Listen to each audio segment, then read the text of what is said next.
Check. All right, guys, we're back with another video here.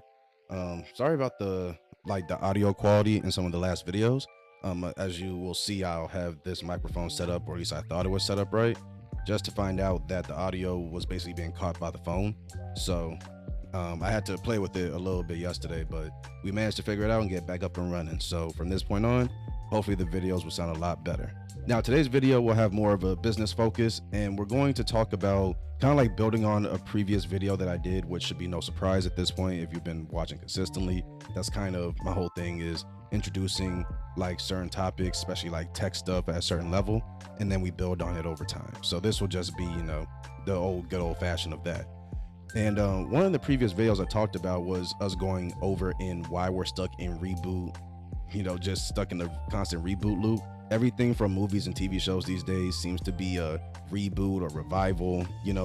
Original content seems to be pretty rare these days. At least it just feels like it. Maybe we're paying attention to the wrong things. But there's definitely a good amount of reboots and stuff that's coming out.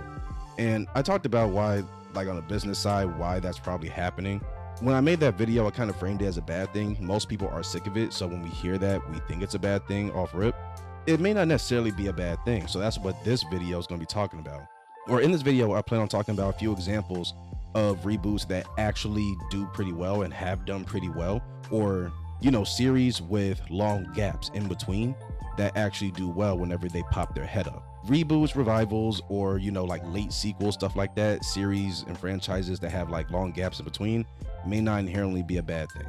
And I'm going to use these three movies to kind of talk about that.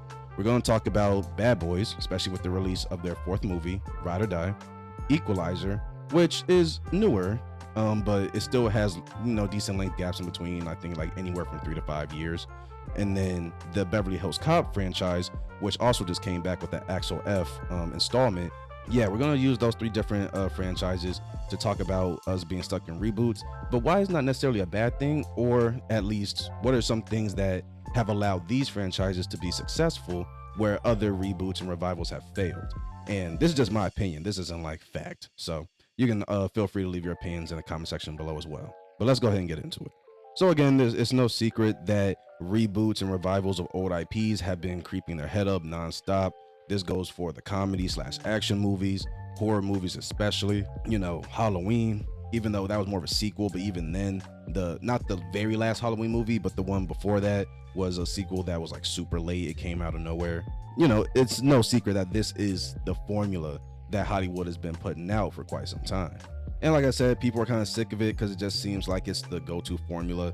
People are constantly trying to use the weight that these different IPs carry of being classics, cult classics, and just being familiar to us, even spanning generations, to keep making money. But they don't do anything new with it, and if they try to do something new, it's just not good. So to a degree, it seems like damned if you do, damned if you don't type situation. But overall, people are kind of sick of people trying to take ideas from the 50s, 60s, 70s and rehashing them for the modern day instead of coming up with something that's actually brand new. Enter the three franchises that I mentioned earlier: the Equalizer franchise, and we're talking about the movies, by the way, not their TV counterparts. We're talking about Equalizer, Bad Boys, and Beverly Hills Cop.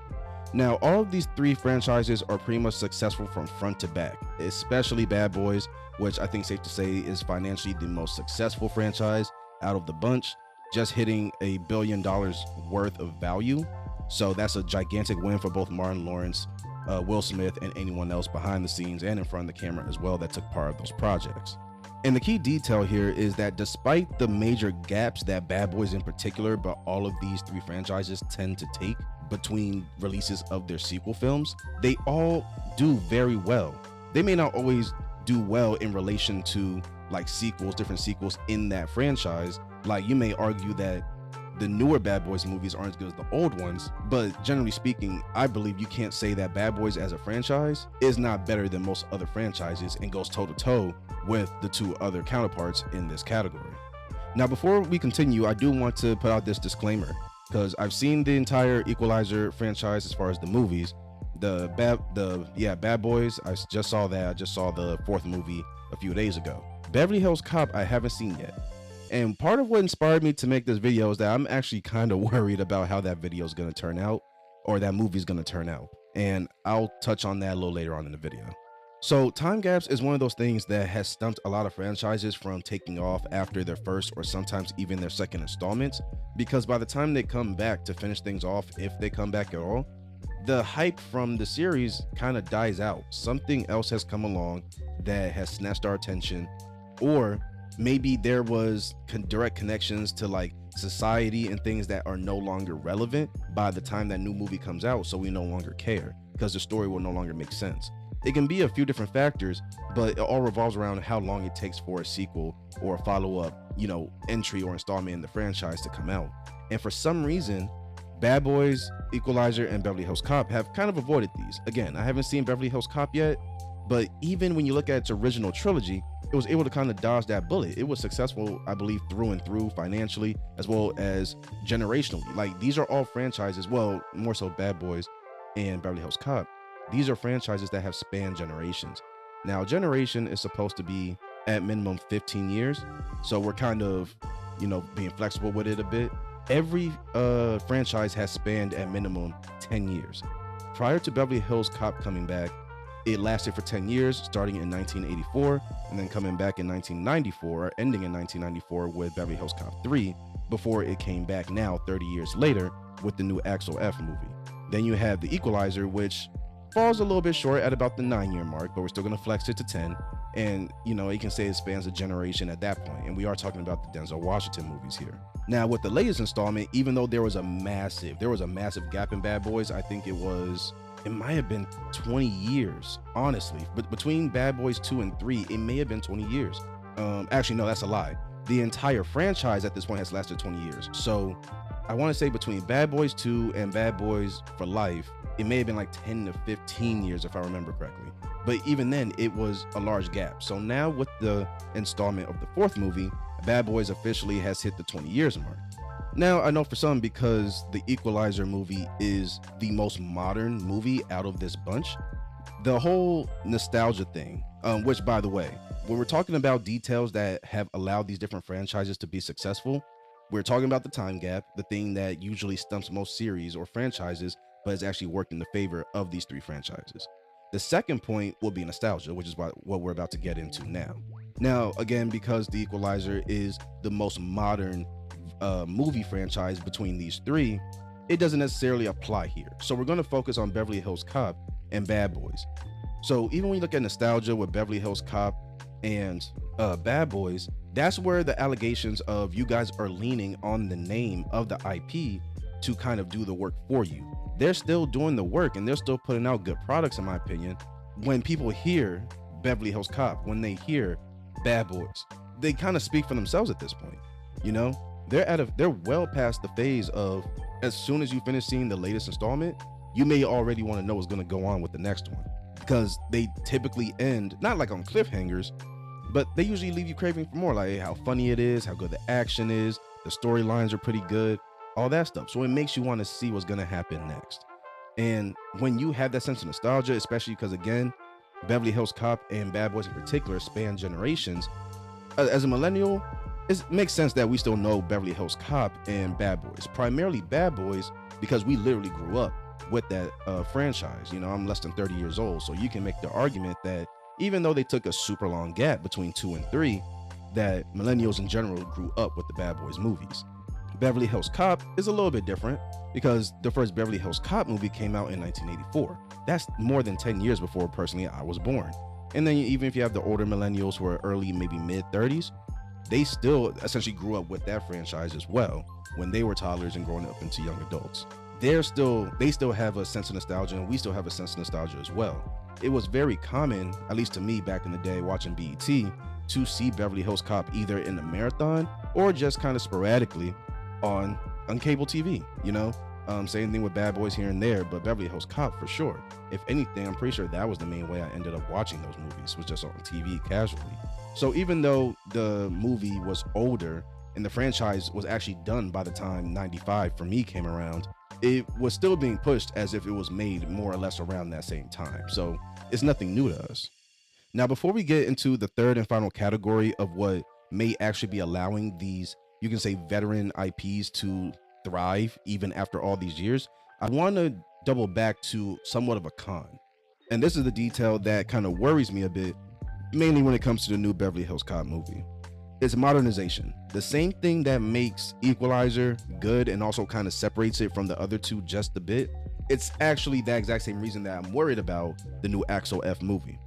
Beverly Hills Cop again started in 1984, and spanned until 1994. I wasn't even born yet. And yet, I still managed to grow up with it, loved it. One of the funniest things in the world. I'll never forget, one of my favorite scenes is when Axel Foley goes into the warehouse. I think it's in Beverly Hills Cop 2, when he goes into the warehouse and he's trying to catch the criminals and all that stuff, and he doesn't even hide. He's not even being smart about it. And he just walks up and starts talking smack, pretend to be an inspector, and starts just, flaming the guys up, saying this is like the worst facility I've been to since one in Cleveland and stuff like that. All that stuff. It's funny, and it's a classic, moment. Beverly Hills Cop has a few classic moments. I'm worried about how it's gonna look because literally the shooting style was different, the fashion was different, the image, even when it comes to the image of Beverly Hills Cop, it has between these three different franchises, and they're all heavy hitters, but when it comes to these three, it has the most kind of happy-go-lucky, I would say sunny day type of vibe to it. You know what I mean? It definitely had its darker moments, and it felt the most lighthearted. If we had to rank the movies from level of seriousness to, just the more goofy, still a dash of seriousness here and there, personal moments, maybe what you consider dark moments, but overall was, more carefree, fun, and just a good time to watch, family friendly, all that stuff, then you would say Equalizer is easily the darkest, the most brutal. Then you have Bad Boys, which has a happy middle in between, which because of the guys' older age, I do feel like they're leaning more and more onto the comedy side of things. But that's another video for another time. But you can say they have a happy equilibrium there.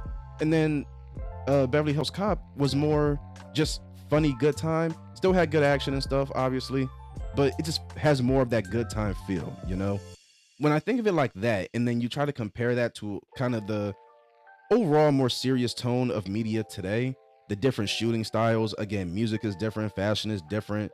It's been such a long time since we've seen a Beverly Hills Cop installment or anything related to that IP at all. It seems a little weird, and it makes me worried, what major changes are they going to do? Because they can't do what they did with him before, where he wasn't married. I don't think he had any kids. He was super young at the time. It's Eddie Murphy. He's going to be a goofball regardless, but I think the way he was kind of a goofball in the original Beverly Hills Cop movies compared to now wouldn't fly. And then you may have some kids that straight up don't even know anything about the franchise these days, either Gen Z, but I'm pretty sure Gen Alpha doesn't know anything about it, right? So if they were to see this movie, it would probably fall flat, versus for millennials and older generations, we may, have a better grasp of it. Whether or not we'll like it is a different question. I think we'll have more of an attachment to it. It's such a leap to bring something back after 30 years. Granted, Eddie Murphy, the original character, is going to be there, but then there's also the thing of they're going to bring new characters in, and apparently they're going to bring some familiar faces back too. So that's a good thing, but it does worry me.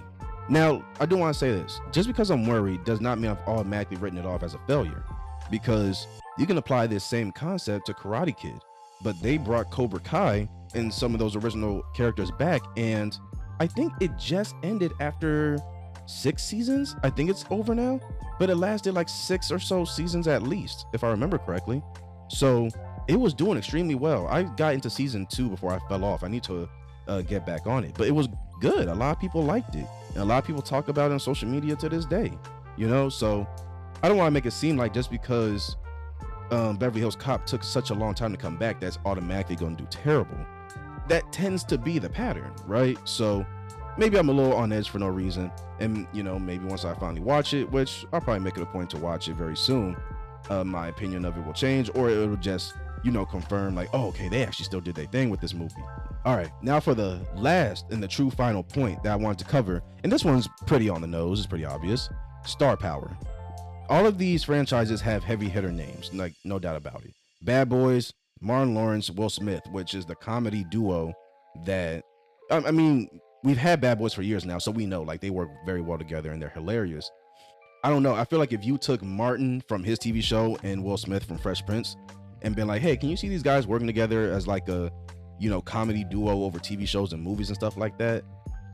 I don't know about y'all. Growing up, I never thought of it like that. They were all funny in their own right. Martin was funny. Fresh Prince was funny. Living Single was funny. Like they're all funny, in their own right. I never had the thought of any of these guys as like lead actors collabing and being like one of the best Hollywood comic movie duos, to ever do it. And they are, so you have those two heavy hitters there that are heavy hitters in their own right. And then as a duo, they just kill it. Then you have, of course, Denzel Washington, like no explanation there. No comedy, granted. That's the one thing again that separates it from the other two IPs is Equalizer is very serious. I think it might have some quippy moments here and there, but it's easily the darkest and most brutal, and that's what I love about it. But also the most serious tone. The other ones you can have a good time with. Equalizer is not necessarily for laughs and giggles. Then you have Beverly Hills Cop with Eddie Murphy. Again, self-explanatory. Definitely he has one of the funniest comedy specials I personally have ever seen. Him in like the red leather kind of thriller looking outfit and stuff. If you know the joke, when he's kind of swaying back and forth and that whole thing. Yeah, it's freaking hilarious. But yeah, they're all heavy hitters, dude. You bring up any of those names, they're gonna speak for themselves.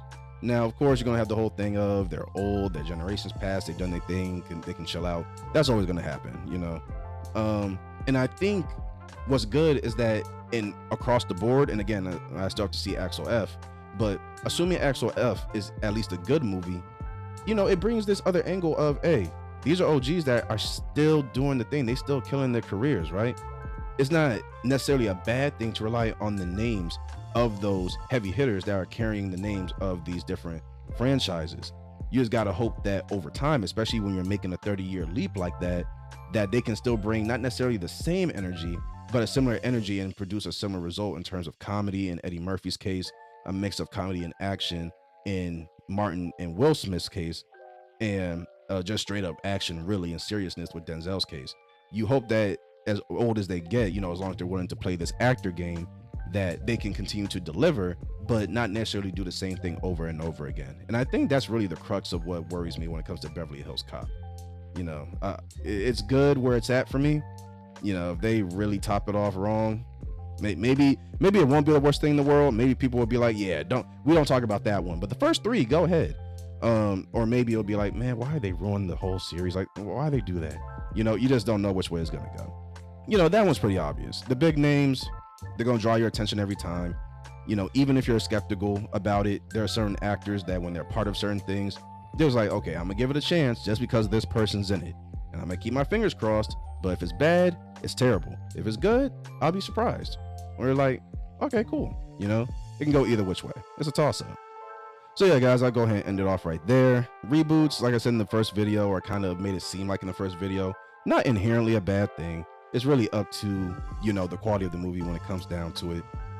Oh, another franchise that kind of just came into mind that kind of falls into this category too is Glass, like Split, Glass, and I forget the name of the original movie, the one that it was directed by M. Night Shyamalan, and it had Bruce Willis and Samuel L. Jackson in it.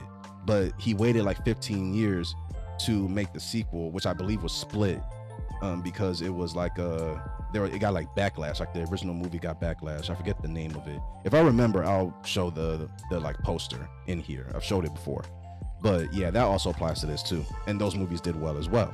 So yeah, guys, reboots, not inherently a bad thing. Reboots, revivals, it just comes down to execution, I guess, more than anything. But I did want to balance that out because I made one video that kind of made like, we're sick of the reboots, it's a terrible thing, stop freaking doing it.